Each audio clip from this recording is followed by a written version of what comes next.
everybody. It's your host, Wall Street Pete. I want to welcome you guys to another episode of the Dragon's Lair. I have a very special guest on today. He's an entrepreneur and a real estate guru, my man, Mr. Joshua Cadillac. Josh, say hello to everybody. And hello, everybody. Pete, thanks for having me on, brother. Thanks for hanging out. My pleasure, my pleasure. So tell these guys, who are you, Josh?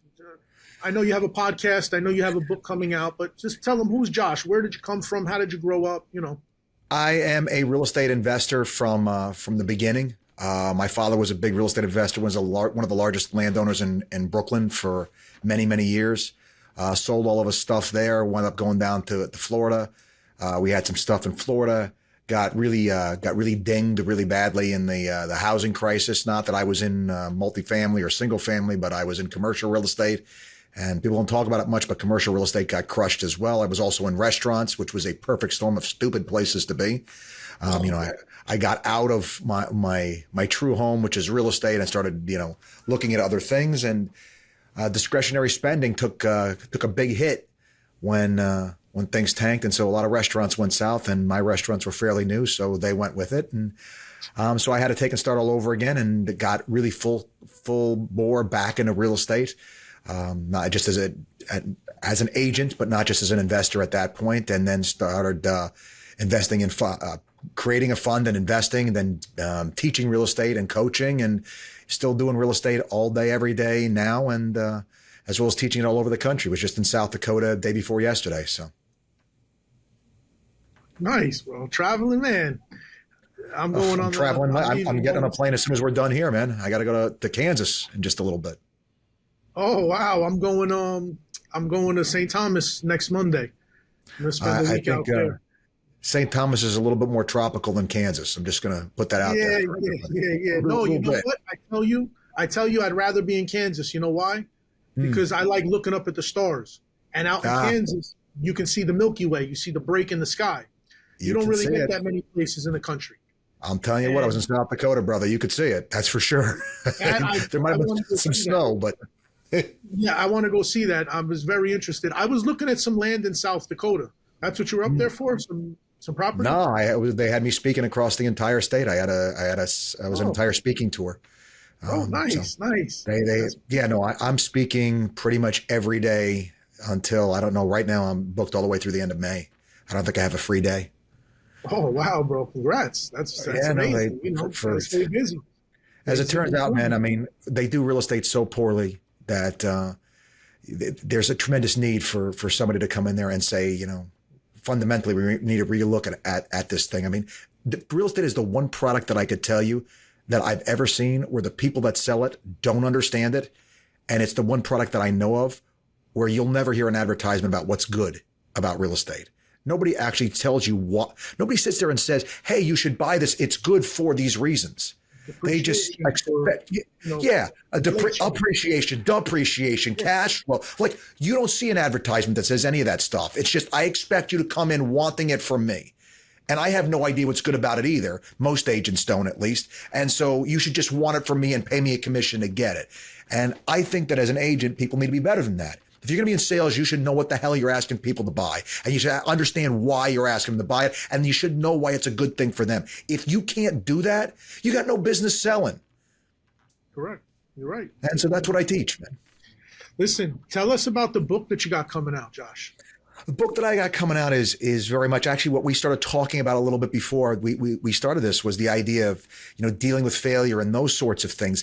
It talks about how to close for life, which I know when you were on my podcast, we talked a lot about building these relationships, because in your case, they're going to need money more than once, right? In my case, this is not going to be the only deal they ever do. I want to do every deal. I don't want this deal. I don't care if I have to take a haircut on this deal. I don't care if I have to tell my customer to say no to this deal. I don't want this one. I want every one they're ever going to do, which if getting this one for them gets me closer to getting every deal they're ever going to do, then I want to get them this one, and I want to get them this one at the best number that I possibly can. If saying no to this one is what gets me closer to closing this customer for life, then that's what I got to do, because I'm not in this business to earn paychecks. I'm in this business to build a business. I'm in this business to take and have a business for me later on that almost brings its own customers in. It's just self-perpetuating, people calling me instead of me having to blow up the phones. Machine. That's it. I'm building the machine, right? And so it starts with how to do that. And for most people, and I think you could probably, I know you deal with a lot of people doing a tough kind of sale, right? It comes with the idea of being a good boss to yourself and figuring out what your product is. And I'm not saying what your product is, the product I'm actually trying to sell. The product that I am bringing to the world myself. Am I going to be Casio or am I going to be Rolex? Am I going to be Rolls Royce or am I going to be Yugo? And so that for me goes before I even figure out what I'm going to do for work. That's talking about what I am and what I bring every day to the table. How do I want my eulogy to sound? From that, working backwards to what do I have to do today to make my eulogy sound like that? And how do I run my business in a way that's consistent with who I want to be remembered to be, right? And so if I can start isolating those standards, I mean, a simple one, what I say is what I do. That's a simple standard you have for yourself, but that takes options off the table, right? Because now anything that you're going to do that doesn't line up with what you said, you can no longer do. Because if your standard for your life, in order to be Rolls Royce, is, hey, look, I said it, I do it, that's how it is, then I have to figure out how to make it right without having to go against what I said, right? Most people don't have those standards, Pete. And so they're kind of like lost. You know, oh, gee, what do I got to do? Makes me think of the scene of The Godfather with, oh, gee, Godfather, what am I going to do, right? You act like a man, right? You stand up for yourself. You do what you got to do. So, you know, there's this whole kind of culture of, you know, smacking yourself around, get up, you know, keep going. There's a place for that. But I think the other place for this, Pete, really comes to the idea of being a good boss to yourself. And what I mean by that is there's been bosses I work for where I'd run through a wall for that guy.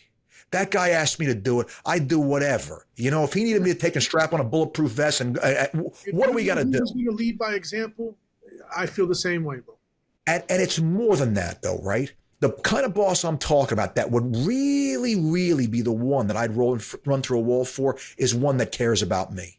If I knew that boss cared about me and I knew that, like if that boss asked me to do something really hard, they'd say, hey, look, I got to ask you to do that. We got to do this. All right. I know it's going to be hard. So look, I'll tell you what, you know, tomorrow night I'm going to take you out for dinner or something like that. Like they find a way to help you get by, and they'd make sure for sure 100% that you had the systems in place, that you had everything you need to do that job well, right? They'd make sure that you were right because they care about you. When I ask most people, are you a good boss to yourself? The answer is, based upon that metric, no. They would be a better boss to somebody else than they would be to themselves. What do they tell themselves when it gets hard? Suck it up, buttercup, make it happen. And look, there's a place to toughen up. There's also a place to leave yourself coming back from work every day when you put in a good day of work with feeling like a winner because you put in a good day. Most people don't do that. Most people come home feeling guilty. They didn't do the 5 or 10 other things. They do more things. Absolutely. I've struggled with that in the past. I've learned to accept that, you know, I can only get so much done in one day. And I got to be happy with everything I've gotten because it gets you frustrated and it puts you in a negative mindset because every day it's not good enough. Nowadays, I look and I'm like, every day is great. Everything's going to be great. We're going to make a lot of money. This is what I tell all my guys on the floor. I have that's my slogan. Everything's going to be great and we're going to make a lot of money because it doesn't matter what's going on. Listen, we're alive. We're here. We're breathing. We're winning. We're ahead in the game. Now, what are we going to do in the next month? What are we going to do in the next 6 months? Set our goals, try to knock them out the park. I listen to Elon Musk, and he says, try to set your 10-year goals to accomplish them in the next 6 months. Even though you won't accomplish them, you're going to be farther ahead if you didn't. So Absolutely. For me, I set it up like that, but I always reward myself every day. I say, you know what? I did a great job today. I had a great day today. I did this. I took care of the kids, my family, my house, my wife, my business, my team. everybody's good. Everybody's moving forward. Let's conquer tomorrow. Absolutely. And I mean, I think what's important about that, right? Because what you're talking about is something like, for me, writing this book, right? The publisher gave me a certain amount of time to get the book done. So in my head, I'm like, all right, let me knock a month off of that and let me break up how much time. So they gave me 6 months. All right, I got to get it done in 5. In order to get it done in 5 months, I got to write this many words each week. All right, cool. So let me take and add 25%. So maybe I need to write 7,000 words. All right, let's try to get 10,000 words done each week, right? The book's got to be, whatever it was. Well, by Wednesday, Thursday, I already had the 10,000 words done because I was pushing every single day to try to stay ahead of this thing, right? And now I'm sitting here saying, well, maybe I can get to 15. Let's see, I got the book done in 6 weeks, right? And the reason why is because I set a goal that I knew my staff, me, could achieve and come home feeling like a champ every day. Like I could come, like it pushed me a bit, it stretched me a bit, but it was doable, right? And then I went beyond. And that way I set myself up as I see myself. The person I look in the mirror is not the person that just does what the goal is. They're going to take and push that goal as hard as they can and then do a little bit more. Right. Because that's who's looking back at me in the mirror. And I start to define myself as that. And this is the thing. When that's the picture you have of yourself, it becomes much easier to just continue to perpetuate that because that's just who you are. I'm surprised when I don't overachieve now because I've set myself up always as a person. I don't set low goals, but I set goals that stretch me, but goals that I know that I'm never laying out for myself more than I can actually accomplish in a day. They're always possible. I always ask myself before I set something out for myself, look, Josh, is that even possible? Because look, if I send myself to work and I set myself up to come home feeling like a failure, there's one place I'm not going to look to go. Yeah, work. I'm going to stop wanting to go to work, right? 100%. As opposed to work being a place that I go, that what I do freaking rocks every freaking day. Bro, and that's it. I tell my wife, I tell my kids, I say, we don't go to work. I love what I do. I enjoy this. I come in for the energy. I could sit home and fund deals. I'm at a point where I don't need to come to the office no more. I do this so my team, the guys who are trying to make their first deal or their second deal or their 10th deal, that they're like, yo, fucking Pete's a millionaire. He comes in here. He doesn't need to. And he's fucking here every day where I can talk to him. Easy access. Shows me that I'm a real person. And I get a lot of my guys, they come in and they they're very motivated behind that because they know that I do care about them. And I believe what you're saying so much that, I've been practicing this and not everybody follows that pattern. A lot of people are more like, hey, bottom dollar, what's the cheapest I can get it done?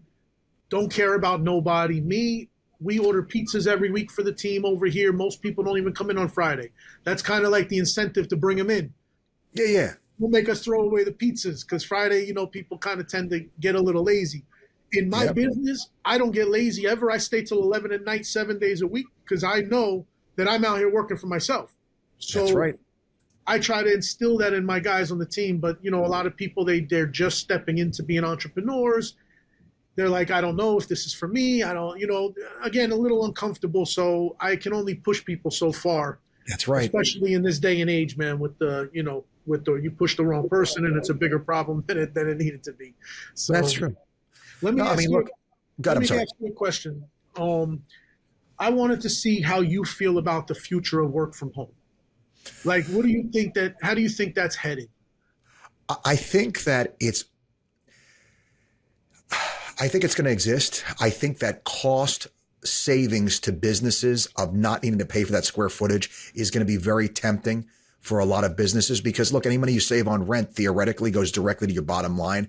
And even if there's some lost productivity, it may still make sense for some businesses, but I think it's going to depend largely on the quality of the employees and their ability to do without that human interaction. Human beings need human interaction. And as it stands right now, Pete, the statistics are really scary because as it turns out, before COVID, we were living in the most lonely generation and most depressed generation of Americans that's ever existed.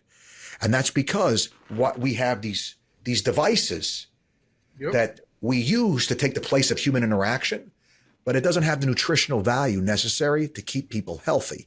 And so what I mean by that is, it's kind of like, have you ever gone to the movie and then dinner, Pete? You ever made that bonehead play? You go to movies first and you go to dinner. The problem is you get a little peckish, a little hungry at the movie theater. It happened to me last night. I went to the movies last night. I go to the movies where you can sit in the seat and you order. They bring a whole meal to you.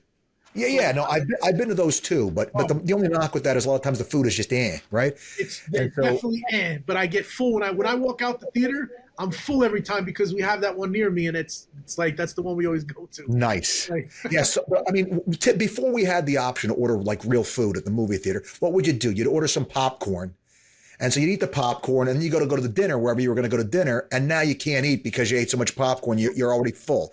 Well, the thing is, while your stomach is telling you you're full, nutritionally, if you ate nothing but popcorn, you'd get sick and die because you need more than that.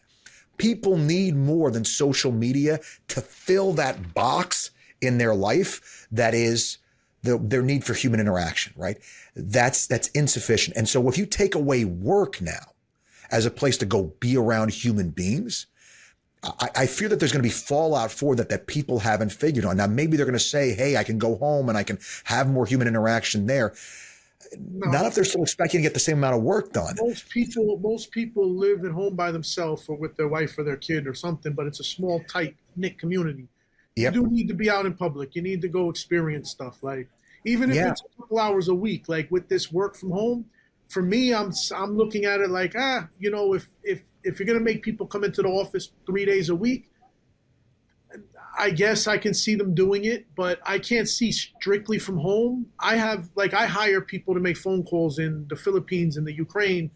I have 50 guys on my floor, but we also, always adding these other satellite people. It's so difficult to get things done and with the communication and the difference in the time and the difference in the culture. And it's just very difficult to get something done. Whereas they get a customer in my business, we get a customer on the phone. The customer's like, yes, I'm ready. I need to know more right now. If somebody's not there to jump on that call, it's very, very good chances that guy's going to slip away. Yeah. The guy who follows up with him in 20, 30 minutes is not going to get him on the phone. And that's going to be a lost opportunity. So for me, I always say, it's the best to be on the floor with a manager on top of you and a closer on top of him. Not everybody has that. So if you don't have that, it's still a great opportunity. Get started how you can, but always strive to have that kind of infrastructure where you're not missing out on anything. But, some people, they just want to wake up in their pajamas and, Well, the question is, it really comes to this, Pete. Are you a good enough boss to yourself that you can manage that kind of autonomy? This is what I run into all the time, right? I'm in real estate. Who does the real estate agent have as their direct boss? Nobody. The broker is not even in the office 90% of the time. And guess what? 98% of the time, the agent isn't in the office either. Yep. And the reason why agents aren't closing any business, most of them, is because there's nobody there to hold them accountable to do the things that they know they need to do. It's crazy. People come to me as a coach all the time. I'm a real estate coach. It's part of what I do, right? And in the questionnaire, they have the list of what do you think the biggest issues in the business are? And they know what the things are. They just aren't doing anything about them. They're like, Josh, I need you to make me do the things that I know I need to do. And so what people lack, Pete, is the ability to be a boss to themselves. They lack that respect for themselves. One of the questions I ask people all the time is, do you lie to yourself? And the answer is everybody does. We all bullshit ourselves. I mean, like the thing I kid about all the time is the package of Oreos that's in the cupboard. I got the package of double stuffed Oreos sitting in the cupboard.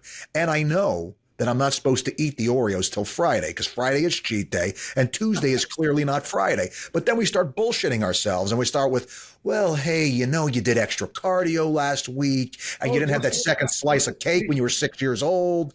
And, and then we drop this whopper on ourselves. I'm going to eat just one. How do you know when you're lying to yourself? When you tell yourself you're going to eat one frickin' Oreo, nobody can eat one frickin' Oreo. It's impossible, right? And so what happens? 45 minutes later, you're covered in chocolate dust and shame. There's 4 Oreos left in the package, and you wondered how the hell you got here. It's because you're full of crap. You will lie to yourself. And when you recognize that person looking back at you in the mirror as a liar, that you let get away with it, well, for starters, I got to ask the question, how did it get to be okay to lie to you? How do you disrespect yourself so much? What, because nobody will catch you? What does that say about your own integrity? What does that say about how you value you, that you won't keep your word to yourself? Right? That's got to speak to something that's a bigger problem. Your ability, your moral authority within yourself to get yourself to do what you tell yourself you're going to do. Because most of these failures, I'm going to go to the gym, I'm going to get up early, I'm going to read more books. All these things are all the kind of things that your CEO, your boss, the part of you that wants the best for you in the future, these are things that your boss wants you to commit to because they know you're going to invest now and take the pain today so that you can have something better in the future. Those are the things that we can't get ourselves to do typically. It's the things that our staff, the employee of our company, the person that wants to feel good in the moment, that's the one that wins those arguments, not us, not our CEO, not the one that wants our better life in the future. So we suffer and we settle for less to get pleasure in the moment rather than achieve something great in the future. And so that really ties in with this idea of work from home. If the people that are working from home don't have the ability to do what they tell themselves they're going to do and they don't have direct supervision, we're screwed. They're not going to get anything done, or as little as is possible. Yeah. I mean, listen, bro, I'm at fault with that. I lie to myself a lot. I say I'm going to go to the gym. I'm going to start the gym. I'm going to start this. I'm going to do this. And every day I'm like, I'm going to do it. I'm going to do it. And some days I go down, but nowhere near where I'm supposed to. My wife is she's very on top of that stuff. Me, I'm like, yeah, babe, I'll see you in a little bit. I'll be there later. And I know where I lack, brother. That's that. And so here's the question. I'm going to put you on the spot, Pete. I'm going to put you on the spot right now. Not going to hurt your feelings, but I'm going to ask you the question I always ask people all the time. You've recognized it, right? Step one, check. Yep. I know what's happening. Now the question that you got to ask as a business, as a CEO of your life, what the hell are you going to do about it, right? Because we've identified the problem. That second step is the part that almost nobody does, right? They all recognize the problem, but what am I going to do? I see it in my life. I don't like it in my life. What am I going to do today to make it different? Because I've already seen all my own bullshit, right? I've seen all the ways that I come up with to get around this. And I know you're working yourself like a dog, Pete. There's no question there, right? And I'm saying it to you just so that people can see what I'm talking about. This is the conversation you got to have with yourself. All right, yep. I'm the boss. What am I going to do? How am I going to make it different? I mean, listen, at the end of the day, for me, I always accept responsibility when I'm incorrect. When I make a mistake, when I'm doing stuff I'm not supposed to, I'm more hard on myself than I am on other people. And this goes with me having to forgive myself and having to say, this is what it is. Now let's fix it and address it and fix it and move forward. Not let's be mad about yesterday, because that's what kind of got me so many years down the road kicking the can. All right, now I'm at the place where I'm like, okay, I accept it, I understand it, and I'm okay with that I missed, but I also have to make sure that I step up and I start doing this moving forward. That's it. Kind of like, this is kind of like when you said that, I'm like, dude, listen, I get it more than you know, because I live this every day. Yeah, me too, man. I'm with you. When you say it, I'm like, dude, you get it, you understand. Not everybody looks at it the same way. Everybody's hard on themselves and they push themselves and beat themselves down. Whereas, okay, there's a time and a place to beat yourself down. But once you beat yourself down, you have to pick yourself back up. Because if you keep beating yourself down and beating yourself down and beating yourself down, there's going to come a time where the pieces are too broken and you can't put it back together. Yeah. So look, I mean, you got to, there's a place for beating yourself up. And that place is, as long as it works, right? When it ceases to get the results that you need, like I want to be hard on myself to make sure that I'm not being soft, right? But when I'm being hard on myself it's because I've already gone to the edge of what I could do. And there's nothing more I can do. Well, there's no point in being hard on myself. My position is this. What's past is past. All I can do about what's past is look back at it for reference to not make dumb mistakes going forward, right? That's it. That's all I can do. I can look and see, hey, this is what I try to do. And that's what didn't work. So let's not do that again. Let's do something different going forward, right? And so forgiving yourself for what's gone in the past and say, hey, look, I don't want to be that person anymore. I want to be something different. And then figuring out what you're going to do today differently to be that something different. That's the place to be at, right? How to be that something different today. I want to make my life slightly different today to be slightly more like the person that I want to be at the end. And this is something that was driven home to me at my father's funeral. You know, the laundry list of people that got up there and said all these things about who my dad was, things that I didn't even know about, what this guy meant to them, right? And I mean, I even had one guy that came up to me. He didn't get up there and speak. He said it to me very quietly. He said, hey, Josh, I just want you to know your father was a great man. Your father saved my life. I said, my father saved your life. My father was he was in the Korean War, but he never left the United States. They put him in the nuclear weapons program out in New Mexico. I mean, how did my father, guy on the docks in Brooklyn, ran an industrial operation, how did he save your life? This guy was a high school baseball coach that worked at this little school cafeteria where we had the school cafeteria operation. The guy had fallen at some point off this ladder, 30, 40 feet, and he'd broken his back and damaged a bunch of internal organs and whatever. And so the guy went through this like years of miserable rehab to get back to some semblance of a life, right? And was always in pain and whatever. And he said to me, look, there were actually several times where I was ready to end my life because this was just too hard. And your father, out of the blue, sent me on some flowers and a card that say, hey, Tommy, I just want you to know we're thinking about you. We're praying for you, bud. We're rooting for you to get better. And, I think about that. And, you think about the hard businessman, the tough negotiator, the great business mind, the patents that my father had and all this other stuff. But I listen to that. And, man, that's a hell of a thing to have at a eulogy, right? Yeah. And so what is it that I want my life to be like? How do I build a business that's reflective of that kind of life? And what do I need to do every single day to get my life a little bit closer to that? You know it, Pete, right? If I was going to say to you, hey, Pete, I want to close 100 deals this year. You're like, all right, well, to close every deal, you got to make X number of phone calls today to close it. So you got to make twice that, right? Simple. We break it down to the day, to the number, whatever. If I want to live this kind of life, what do I have to do today to have this life be reflective of that eulogy at the end? Look, when they're looking down at this guy in this box, this is who this guy was. This is how he did this thing. This is the man that's laying there. And I want that to be something that I'm proud of, right? And so I make the choices every day in my business to try to get there. Well, let me jump to a different subject, Josh. Sure. Because I know I wanted to mention this with you. You're a believer in crypto. I am. Tell everybody about, why do you believe crypto is safe, first of all? Well, because unlike the money that we have right now, which is controlled by people that can change the rules as they will. Yeah, I mean, that's basically what we're suffering through right now is the inflation because they made the choice to take and first close the U.S. economy and then realize, oh, shit, if we do that, there's going to be a big shortfall of capital. I guess we're going to need to print a bunch of money to take and keep the whole thing going as we basically bring this thing to a screeching halt. So they printed a bunch of money, which now devalued the money that we're sitting there holding. Well, wait a second. I didn't vote to do that. I didn't vote to close the economy, and I didn't vote to take and print a bunch of money to keep the whole thing going.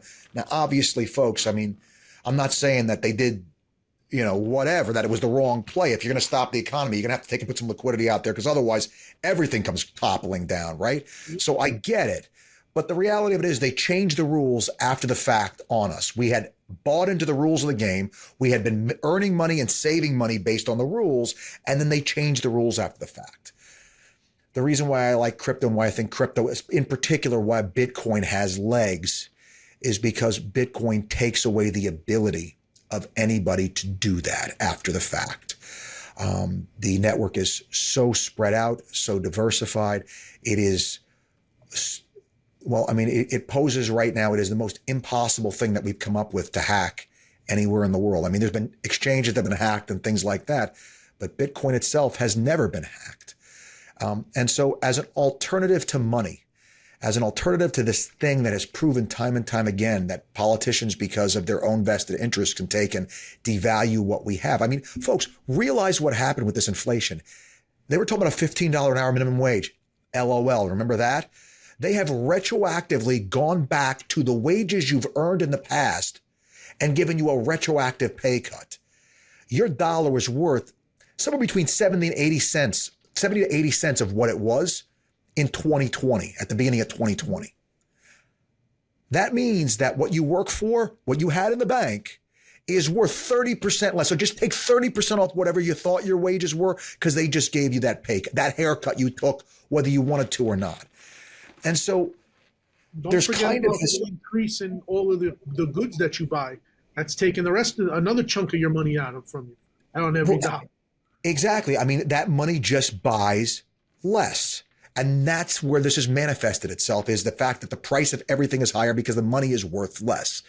And so if that's the case, one of government's fundamental responsibilities to us, which is to provide a good store of long-term economic value. You know, we've exchanged our work for this money, which is supposed to represent the economic value of the work that we've done. That's no longer a safe thing. So Bitcoin has provided the alternative to that.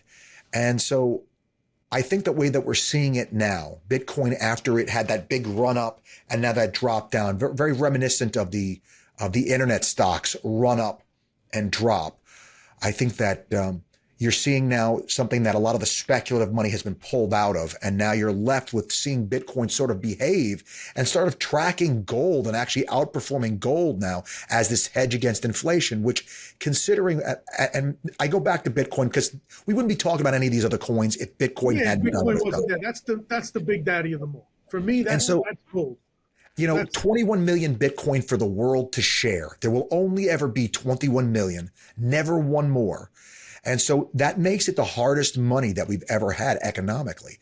And so that makes it impossible to inflate. And all it can be is a deflationary asset, which means with time, it will only become more and more valuable, because with time, more and more people are going to want it as more and more people understand it. And two, the people that are holding it, they're slowly but surely, people are going to die and lose access to their money because they forgot to pass on their seed phrase. A lot of coins already got lost. Absolutely, which means that supply that we're all working with is continuing to shrink. So if you're holding it and demand is increasing, I got news for you. When there's a shrinking supply and demand increases, there's only one way prices can go: up. And you're currently buying it with deflated money. So, I mean, Bitcoin bottomed out around 16K. It's rocking around 28 and some change last time I saw it, right? Yeah, it's back on its way as that good hedge against inflation, against the devaluation of the dollar. And, you know, it gets you away from situations that really piss me off, like the fact that, I mean, even though it's illegal, if you were in Venezuela a few years ago and you had done pretty well for yourself, there was a gal that I dated from Venezuela who, her father was a successful chemical executive there for like 50 years, spoke 3 languages, a really nice gentleman, right? Worked his whole life, built a little thing for himself, had a house, had a little condo on the beach, a little boat, whatever. Then Chavez comes along. And with inflation, basically takes everything this guy had worked for. The guy is now in Colombia and he's barely surviving with what little he could get out. If that guy had access to Bitcoin at the time, he could have taken all of his bolivars, transitioned them over to Bitcoin, jumped in a plane, flown in the U.S., that whole $10,000. Hey, I don't have $10,000. I got 26 Bitcoin though, but I got million in the phone. That's right. I got 40 million sitting in the phone. Exactly. And come here with nothing to declare. That just takes, and this little game that these countries play with each other, where they basically force people to stay stuck under tyrannical rule. It takes that ability away. Yep. And the idea of just doing, transactions person to person. Hey, Pete, I'm going to send you $100. Send me that, whatever. I don't have to go beg my banker. I don't have to go, is it a bank holiday? Is it a federal holiday? Screw that. I'm going to send $1 million real quick, but I needed to get there this afternoon, not 3 weeks from now. 50 different forms to fill out. They're Uh-huh. going to decline it twice. Then his bank ain't going to accept it. You can't really get business done nowadays with the internet. Everything moves at like lightning fast. So you need Absolutely. to be able to move money lightning fast, or you're going to get left behind. You're going to miss opportunities. There's just a ton of things that go along with this. Me, I love the coins. I like Dogecoin. I'm going to tell you, I like Dogecoin because I jumped on it when I seen Elon Musk was on it. Before everybody knew it, when he made that big 33 billion purchase, I was like, man, only one person really got $1 billion to throw on this stuff. I'm sure there's other people, but I mean, only one who's been talking cryptically about Dogecoin for the past couple of months. I think it's my one of the guys I follow a lot. Yeah, So yeah. when I bought a bunch of them, and then that thing went up to almost, I don't know, 75 cents. I got these damn diamond hands, bro. I can't sell nothing. It's just like, it's I get you.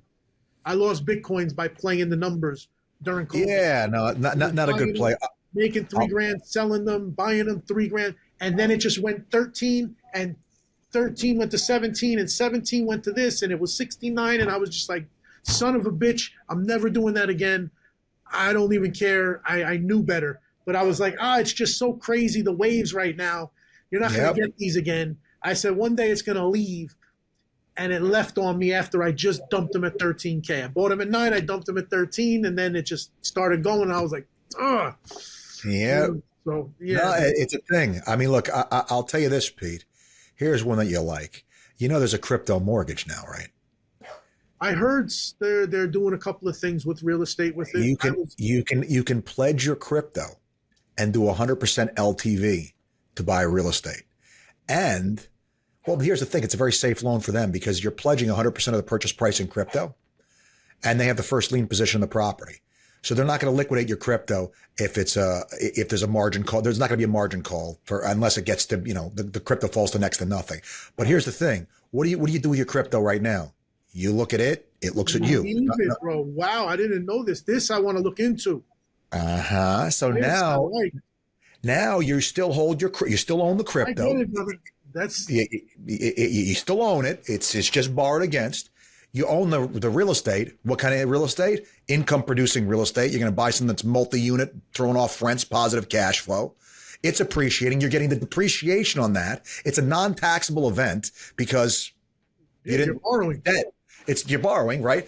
And so you're getting the depreciation and your money is basically, if you will, your crypto. I don't say it's like laundered, but now it's playing in the mainstream. You can do stuff with it. No, this is cool. And if it does go to zero, well, it would have went to zero in your account and you wouldn't have had that property. It's not gonna go to zero. Look, No, I'm saying if you're in some coins that go to zero, like Luna. Oh yeah, well, I mean, if you're in some garbage coins, they're not going to let you borrow against some garbage coins. But I mean, Bitcoin, Ethereum. Luna was a good coin. They were borrowing. Listen, Ethereum I don't know, man. I don't know if Ethereum is that strong as I once thought.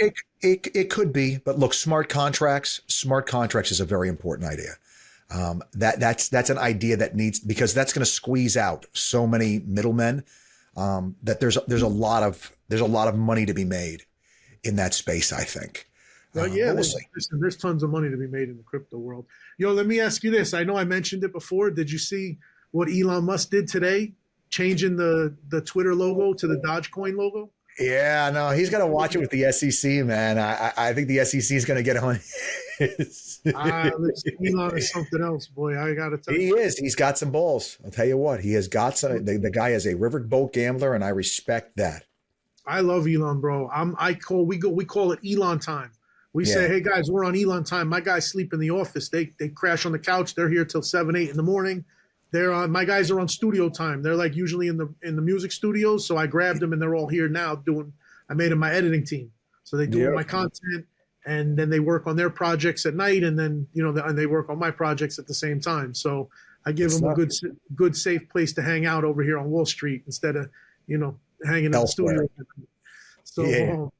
So we call it Elon Musk time. So when he did that today, I couldn't help laughing. I was like, man, I love Elon, bro. He's always doing something that makes for Dogecoin. I'm a big believer in Doge. I bought Doge a long time ago. I'm not letting it go. I only buy more when it goes anywhere around 5 cents. I start buying more. Anything over, I don't really do it because I bought it in at 3. So it's kind of tough for me to bite down and buy it for more Yeah, than I yeah. already had. It's like Bitcoin, like I just can't buy it at 30 grand. I don't care. I hear it. It's going to go to 100K. I don't care. I just can't buy it because I've had it when it was so cheap that it's like, I don't know, psychological block. I hear you. No, no, no. Hey, look, man, 26, 28 is looking cheap compared to, where it's going to wind up being. Where it can go, yeah. That's why for me, I'm like Dodge. You can still get Dodge for under a dime. I don't want to spend 10 grand and say, hey, I have a quarter of a Bitcoin. I know there's Satoshis and everything, but how much can that really grow? Whereas you buy a Dodge coin for 10 cents and that thing goes on a pump, that pump can take it to 60, 80, 90 cents. You're talking about 10 times on your money. Whereas with Bitcoin, you're not going to really get those kind of pumps. You'll get 20%, you may get 40%, but you're not going to get a 10x. Yeah, no, absolutely. And here's the thing. I mean, for me, I'm okay with either, right? I like getting the big play, but I mean, that's the thing. It's the riverboat gambler thing. I could go to zero.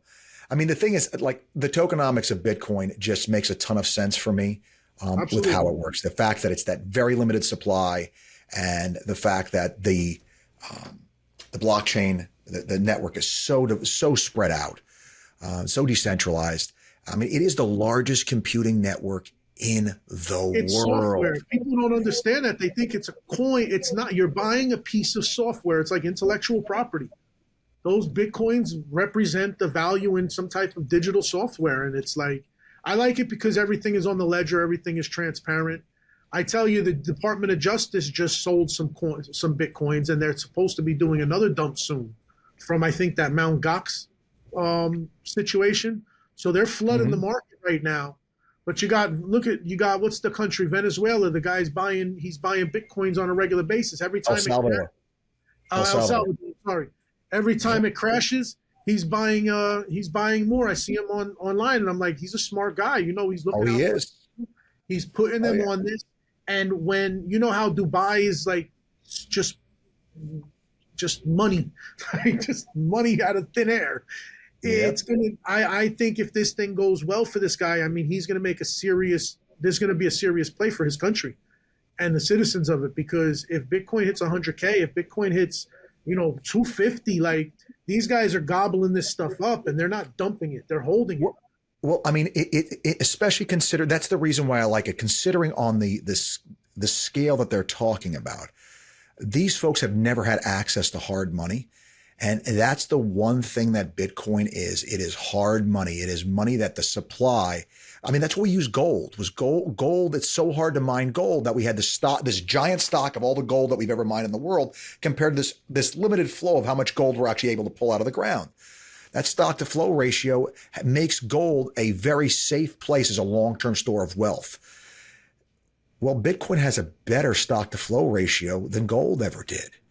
And it's already spelled out. We know what it's going to be, and it's diminishing how much Bitcoin is coming out as these halvings occur.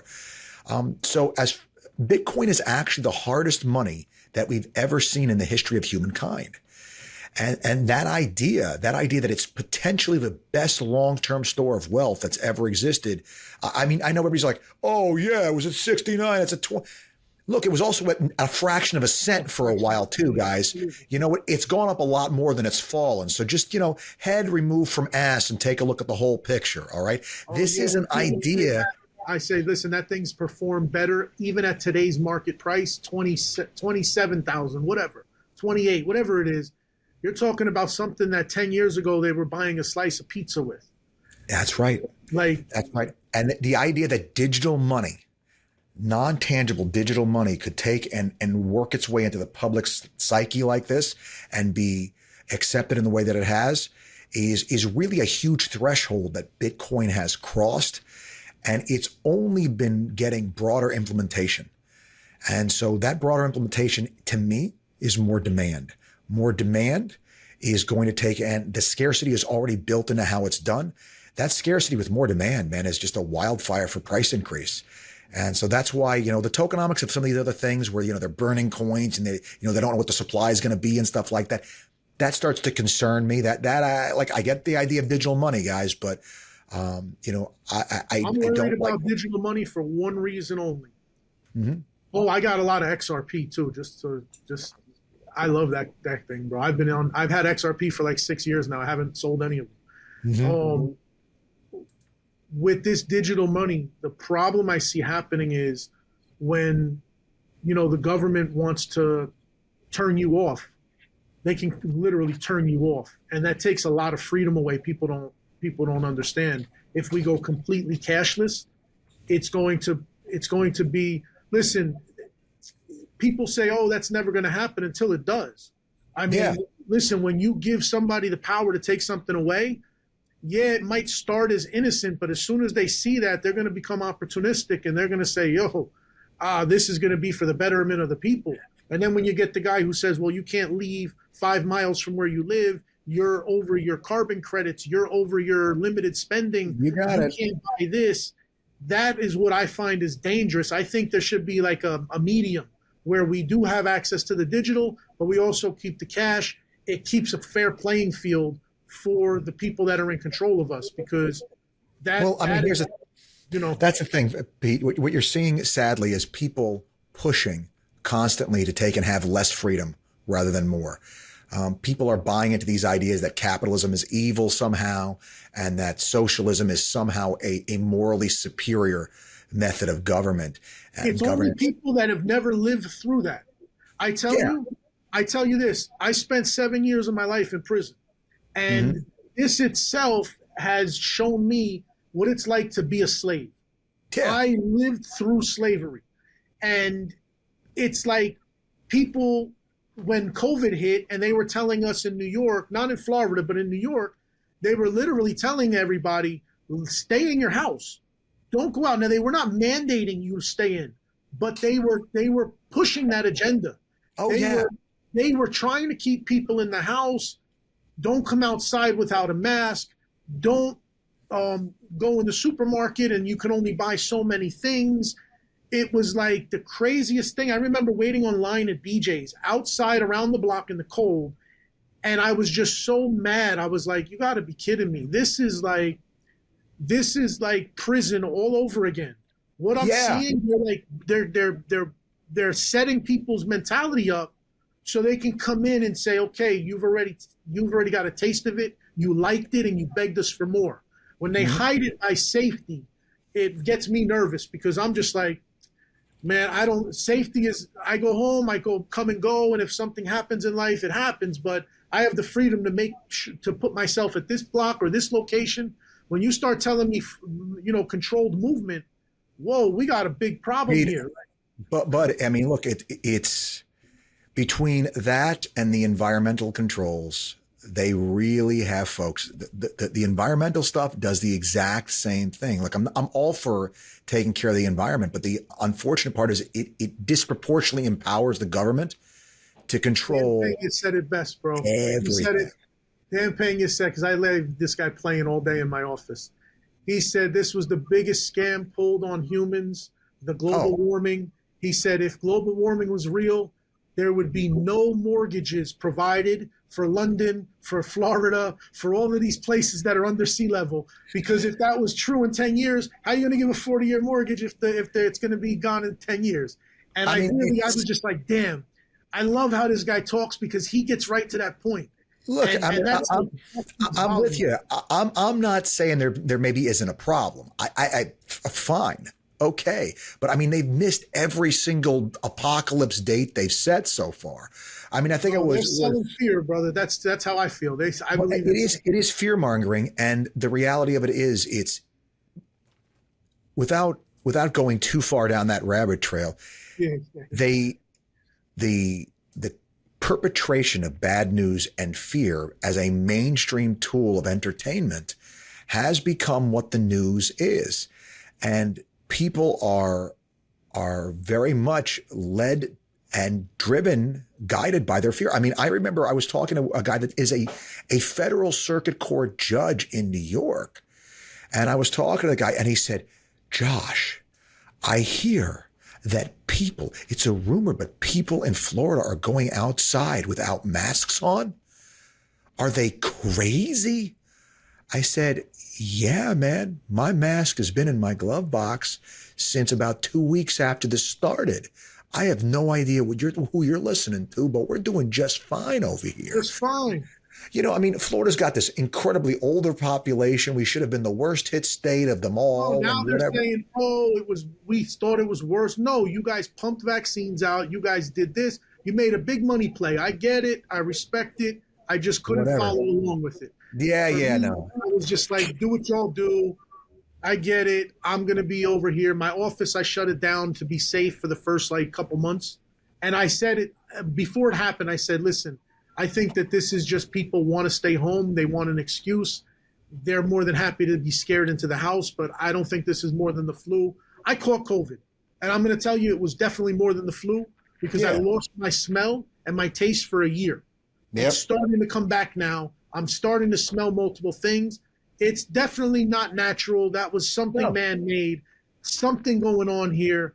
And the fact that they're not letting, they're just like right in our face, it tells me, look, I'm going to just, I'm going to take it for what it's worth. Look, That stuff is no joke. the socialists want a lazy, unmotivated populace. That's what they 100%. love because they want to be taken. That group wants to be taken care of, and that group will consistently vote for mommy and daddy to take care of them. For the government to step in. The 100%. entrepreneurial, hungry person that's like, hey, look, I don't need that. No, I don't want. I'll take care of me. All right, I will handle my own shit. You just take and keep the police working and keep the military good. Just make sure that water flowing, make sure we got electric. Yeah, take care of the basic necessities. But just make sure that the laws are maintained so that I can take and run a business, that there's no theft and do your basic job. But the thing is, the continual expansion of what that basic job entails now creates all these crazy other problems that we have to take and deal with that suck. let me tell you, these guys, especially up here in New York, some of the craziest stuff I've ever seen. You get a lot of these politicians and they're like, do as I say, not as I do, defund the police, but I have 20 armed guards. What do you need the police for? And it's okay, we're fine. But they got 20 armed guards around their house 24/7. Let me jump off of this subject because I don't want to get into it. What do you think about AI right now? I implement a lot of AI into my marketing campaigns. I think that AI for especially what you do, what part of what I do, I think it could be a very good thing, because if you have somebody that the customer can't tell whether or not they're a human being on the other end of that phone, able to answer objections and, have those phone calls with people. Oh man. Now you're making, instead of the possible 300 calls you could make in a day, well, make that 5,000 or 50,000 phone calls in a day you're making. Yep. Right. So all you're getting And now you don't have no employees. You don't have to pay nobody commissions. You got it. You got it. It potentially, it could be a game changer as far as lead sourcing goes. Also, the knock with that is how many bullshit phone calls are you going to be getting a day as an individual, because people are going to be turning these AIs. I mean, the auto texting thing has become, I'm so fast at typing the word stop in text messages now because I'm getting, 56. I tell you, we got these things now that they're actually doing, what's it called? The calls will call you and it's like a real person. It sounds like a real person and they ask you questions, they respond. It's really pretty cool what they got going on. And, Yeah. let me ask you real quick, Josh, what book would you recommend for an up and coming entrepreneur? Somebody coming in, just kind of keep them motivated and on the right path. Motivated. All right. Well, the book that I'm writing, the book that I have coming out for people that are in sales, even though it's designed for real estate, I think it works for that. If that idea, and I'm not sitting here looking just to push my thing, but I wrote it because I think there's a lack of space in there of taking the responsibility of being the boss of yourself. So that would be one. If you're looking to take and just understand life better, there's a book called Basic Economics I recommend all the time, written by Thomas Sowell. Only economics book in the universe I've ever read that doesn't have a chart or a graph in the whole book. The whole book is done by analogy. And so if you don't like economics, perfect. This is the book for you. You'll love it. The Bitcoin Standard is a great book as well. Um, yeah, I mean, if you're a guy, there's a great book called No More Mr. Nice Guy. It's a great book to read. You never read that one, man. That's a bit of a game changer. It definitely calls you out on some of the BS that we think that we do, or that we don't realize that we do. Great book. Those are the ones that come to mind off the top of my head. I mean, I'm sure there's probably a lot better ones. And what's the that name of are- your new book coming out that should be looking out for? It's already out there on Amazon. It's coming from McGraw-Hill. It's called Clothes for Life. Okay, cool. Everybody look out for Clothes for Life from my boy Joshua Cadillac. Yes, sir. Hey, Josh, where can people find you at? Clothesforlife.com is a website. That's where you can find me. Actually, as I think I was mentioning early on, we have a new fund coming out that we're putting together right now. We're getting ready to fund up to do some more real estate assets. Love acquiring real estate assets. We kind of got away from that for a little while. We were busy doing lots of other things, and we're back to giving investors the returns that they've come to love and respect from us. And so we're back doing that. All right, cool. Well, listen, it was a pleasure having you on. Josh, you know you're always welcome. I want you to come up to the Dragon's Lair one day and come sit in person. We'd love to have you back over anytime you're up in New York.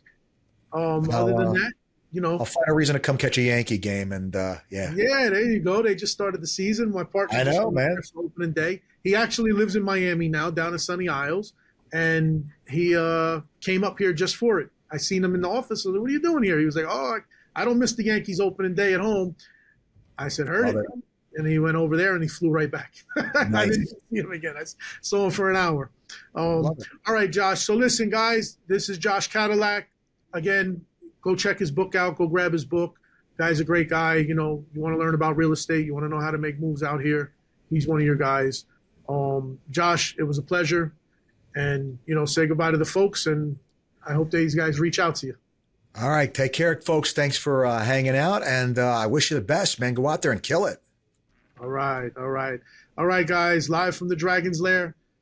Your boy Wall Street Pete checking out of here.